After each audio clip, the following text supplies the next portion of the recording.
కదా. అంటే ఆల్రెడీ అమరావతికి సంబంధించి అమరావతి నగరం ఇంకొక 3 ఏళ్లలో పూర్తి చేస్తాం, అమరావతి రాజధాని ఇంకో 3 ఏళ్లలో పూర్తి చేస్తామని సుప్రీంకోర్టుకి చెప్పిన దాన్ని దరిమిలా వచ్చిన ఈ డెవలప్మెంట్ ఇప్పుడు కనుక ఇది చూస్తే మనం ఈరోజు ఇప్పుడు అదే కార్యక్రమానికి సంబంధించిన విజువల్స్ చూస్తున్నాం.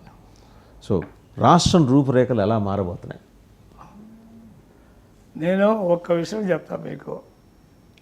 మేము అదృష్టవంతులం.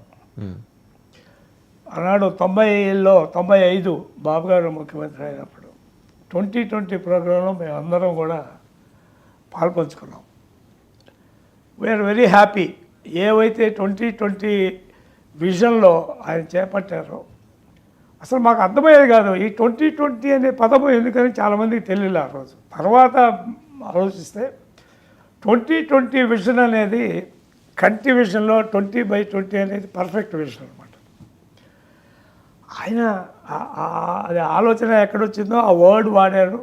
And we are very grateful to him and we are happy also. మేము దాంట్లో పార్టిసిపేట్ చేసి దాంట్లో మేము కూడా ఎంతో కొంత ఒక చిన్న ఇటుకరాయి లెవెల్లో చేసినందుకు మేము అందరం హ్యాపీ. ఇవాళ దాని నుంచి హైదరాబాదు అల్టిమేట్ గెయిన్ అయింది. ఇవాళ హైదరాబాద్ ఈ స్టేజ్లో ఇవాళ చూస్తే ఎక్కడ పోయినా ఈ డెవలప్మెంట్ కొన్ని వందల కిలోమీటర్లు పోయినా కూడా హైదరాబాద్ డెవలప్మెంట్ అవుతాం. ఇప్పుడు అమరావతిలో అలాంటిదే అమరావతి చేయాలని చెప్పి బాబు గారి యొక్క ఆలోచన. బై 2047 ఆంధ్రప్రదేశ్ అనేది భారతదేశంలో నెంబర్ 1 స్టేట్గా ఉండాలనేది ఆయన కోరుకుంటున్నాడు. ఆ ఎయిము ఇప్పుడు ఒక్క మాట, క్యాపిటల్లో ల్యాండ్లో అవన్నీ ప్రొవైడ్ చేసి ఇండస్ట్రీస్ని పిలిచి యూనివర్సిటీస్ని పిలిచి పెద్ద పెద్ద మల్టీ స్పెషాలిటీ హాస్పిటల్ని పిలిచి ఇవన్నీ చేసినందువల్ల 3 రకాలు. ఒకటి,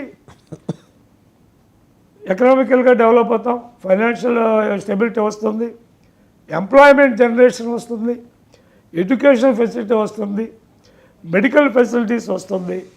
10 మందికి ఈ రాష్ట్రము కూడా ఒక క్యాపిటల్ ఉన్నది.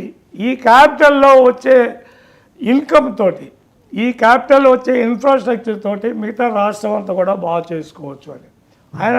అయితే అట్ ద సేమ్ టైం ఆయన ఇంకో మాట కూడా అన్నాడు, దీంతో పాటుగా నేను మిగతా పెద్ద పెద్ద నగరాలన్నింటినీ కూడా ఇంప్రూవ్ చేస్తాను, డిస్ట్రిక్ట్ క్యాపిటల్స్ అన్నింటినీ ఇంప్రూవ్ చేస్తాను, వాటికి అక్కడ కూడా సెల్ఫ్ సఫిషియెంట్గా డెవలప్ అయ్యే విధంగా మేము చేస్తామని చెప్పడంలో అదే 2047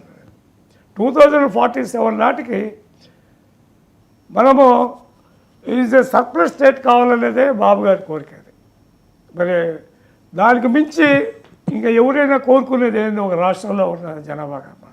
ఆ రోజు దాకా మన అందరం బతుకుంటామో లేదో మాకు తెలియదు, కానీ బట్ 2047కి ఆంధ్రప్రదేశ్ అంటే ఒక అగ్రగామి రాష్ట్రంగా నిలవాలా, ప్రపంచ పటంలో కూడా ఒక మంచి పేరెన్నికైన రాష్ట్రంగా ఉండాలి.